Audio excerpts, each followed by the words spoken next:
Coming up on 5 Minute News.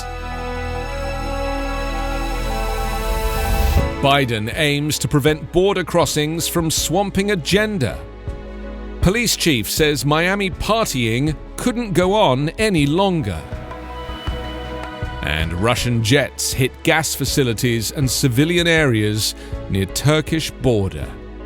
It's Monday, March 22.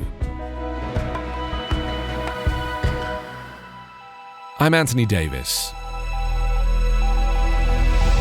The Biden administration is scrambling to manage a growing humanitarian and political challenge at the US-Mexico border that threatens to overshadow its ambitious legislative agenda.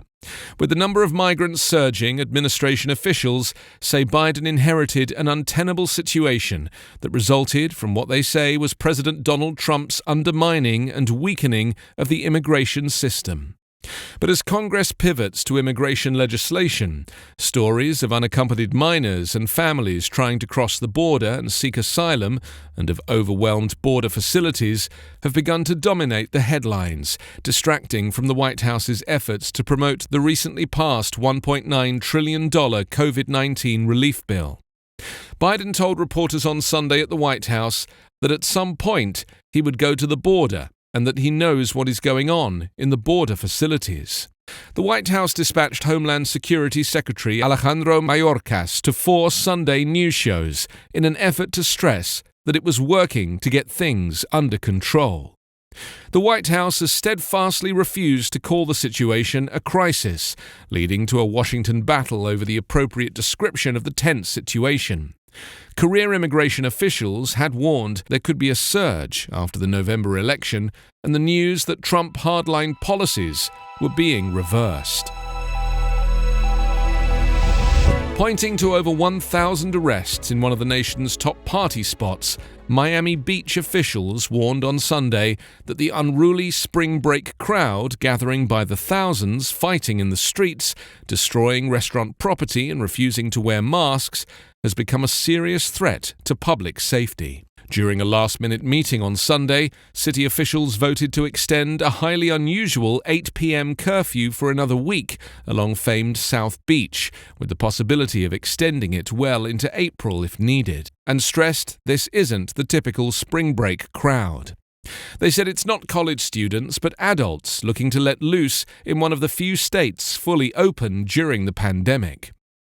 Law enforcement officers from at least 4 other agencies, along with SWAT teams, were added to help contain the raucous crowds, but it wasn't enough. After days of partying, including several confrontations with police, Miami Beach officials enacted a highly unorthodox curfew, forcing restaurants to stop outdoor seating entirely during the 3-day emergency period, and encouraging local businesses to voluntarily shut down. More than half of the more than 1,000 arrests were from out of state, said City Manager Raul Aguilar, adding that many are coming to engage in lawlessness and an anything-goes party attitude. He also noted that the crowds weren't supporting businesses generating badly needed tourism dollars, but merely congregating by the thousands in the street. Local officials have struggled to enforce COVID ordinances. Florida has no statewide mask rules, no limits on capacity or other such restrictions, courtesy of Republican Governor Ron DeSantis' pro-business stance. Local officials and businesses have struggled to balance courting tourists to boost the economy while doing so safely amid the ongoing coronavirus pandemic. Local residents complained they spent 3 to 4 hours in traffic after bridges were closed during the curfew, and some restaurants asked for permission to continue food delivery after the curfew. Russian jets hit a gas facility, a cement factory, and several towns and cities in northwestern Syria near the Turkish border on Sunday, as Syrian army artillery killed 7 civilians and injured 14 medics in an attack on a hospital in the area, witnesses and rebel sources said.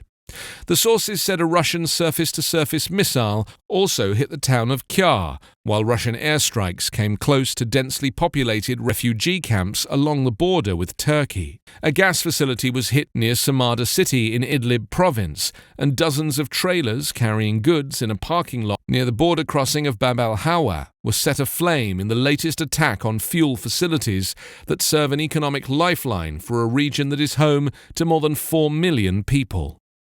Western intelligence sources say Russia was behind a ballistic missile strike earlier this month that set ablaze dozens of local oil refineries near the towns of Al-Bab and Jarablus, further east in a rebel-held area where Turkey holds sway and has a significant military presence.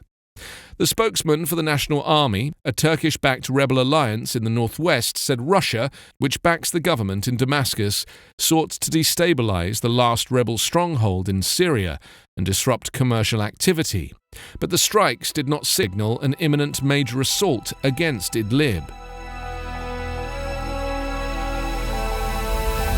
You can subscribe to 5-Minute News on YouTube with your preferred podcast app. Ask your smart speaker or enable 5-Minute News as your Amazon Alexa flash briefing skill.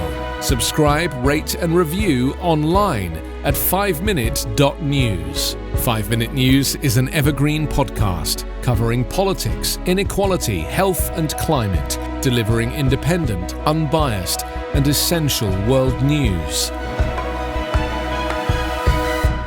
daily.